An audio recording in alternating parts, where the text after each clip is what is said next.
இந்த வீடியோல நம்ம 2 விதமான நியூஸ் பார்க்க போறோம். அதுல முதல் நியூஸ் என்ன அப்டின்னா, பிரபல நடிகையான ஜாங் மீஜோ அவர்கள் சமீபத்தில இறந்து போயிருக்காங்க அப்படிங்கிற தகவல் வெளியாகி, எல்லோருக்குமே மிகப்பெரிய ஒரு சோகத்தை ஏற்படுத்தியிருக்கு அப்படின்னு தான் சொல்லணும். கிட்டத்தட்ட பழம்பெரும் தென்கொரிய நடிகை தான் ஜாங் மீஜோ அவர்கள். பல வருடங்களா தென்கொரிய நாட்டுல ஏகப்பட்ட படங்கள் நடிச்சிருக்காங்க. கிட்டத்தட்ட 66 ஆண்டுகள் அந்த இண்டஸ்ட்ரியில இவங்க 100க்கும் மேற்பட்ட படங்கள்ல நடிச்சிருக்காங்க. இவங்கள சொன்னோனே உங்களுக்கு தெரியணும் அப்படின்னா, சமீபத்தில வெளியாகி இருந்துச்சு இல்லையா ஸ்குவிட் கேம் 2 அதுல பார்த்தீங்கன்னா, ஒரு பையனோட அம்மாவா இவங்க நடிச்சிருந்திருப்பாங்க. அந்த கேரக்டருமே உங்களுக்கு ரொம்பவே பிடிச்சிருந்திருக்கும். அந்த கேரக்டர் பண்ணியிருந்த ஜாங் மீஜோ அவர்கள் தான் சமீபத்தில இறந்து போயிருக்காங்க. அவங்களுக்கு பல மாதங்களாகவே ஒரு சில நோய் வந்து இருந்திருக்கு. அதற்காக ட்ரீட்மெண்ட்டும் எடுத்து வந்துட்டு இருந்திருக்காங்க. தொடர்ந்து சிகிச்சையில இருந்தவங்களுக்கு சிகிச்சை பலனின்றி அவங்க சமீபத்தில இறந்து போயிருக்காங்க அப்படிங்கிறது தெரிய வந்திருக்கு. இந்த ஒரு அஃபிஷியல் நியூஸ அவங்களோட ஃபேமிலி மெம்பர்ஸே சமீபத்தில வெளியிட்டிருந்தாங்க.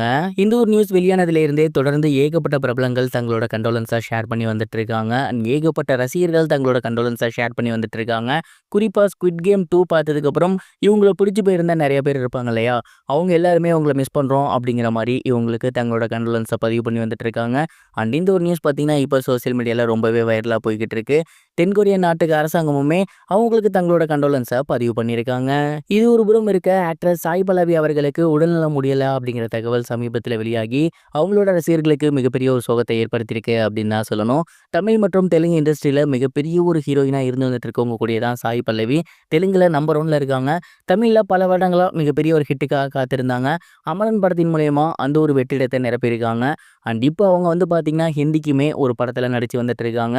அண்ட் சமீபத்தில அவங்க தெலுங்குல டண்டேல் அப்படிங்கிற ஒரு படம் பண்ணியிருந்தாங்க.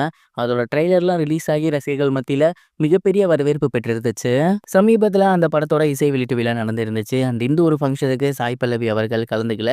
இது குறித்து எல்லாருக்குமே மிகப்பெரிய ஒரு கேள்வி எழுந்திருந்துச்சு. ஏன் அப்படின்னா, இந்த ஃபங்ஷனை தொகுத்து வழங்கியிருந்தது அல்லு அரவிந்த் அவர்கள். இதற்கு முன்னாடி ஒரு ஷோல அல்லு அரவிந்தோட அப்பா அவர்கள் சாய் பல்லவி கிட்ட டிஸ்டர்ப் பண்ற மாரி இருந்த ஒரு வீடியோ வெளியாகி பயங்கர வைரலா போயிருந்துச்சு. ஒருவேளை அந்த மாதிரியான ரீசன்ஸ்னால தான் சாய் பல்லவி அவர்கள் வரலையோ அப்படின்னு எல்லாருமே கேள்வி கேட்க ஆரம்பிச்சுட்டாங்க. இது குறித்து அல்லு அரவிந்த் அவர்கள் என்ன சொல்லியிருந்தாரு அப்படின்னா, ஆக்சுவலி சாய் பல்லவி அவர்கள் தொடர்ந்து ஷூட்டிங் அட்டெண்ட் பண்ணிக்கிட்டே இருக்கிறதுனால அவங்களுக்கு உடல்நலம் முடியாம போயிருக்கு.